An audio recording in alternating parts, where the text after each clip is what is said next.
So John, I'm going to tell you about the almost luckiest night of my life. It's the reason I don't play cards anymore.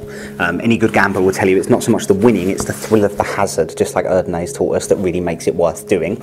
Well, this evening that thrill was pretty big. I was 4 cards into a game and I had some interesting players across from me, but we'll talk about more about them in a moment. To begin with, I'd like you to take that deck of cards and shuffle it. You can shuffle it however you want, whichever way you would like. You can even feel free to push it around on the table if you want, vent some childhood anger. That's it. Get really annoyed about not getting that BMX. You knew? I did. Really? Good. I've never worked in a casino. No, that's okay. As long as you're happy that you have shuffled the cards. At this point as well, really take a second to think about what this means. You have fairly shuffled the deck. If you had shuffled more, the cards wouldn't have ended up in that position. If you had shuffled less, it would have ended up in a different position. Yet again, I want you, just like you would in a real card game, to cut the cards and complete the cut.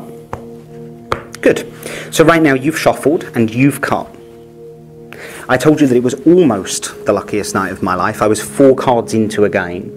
I was playing against one other guy, an interesting guy.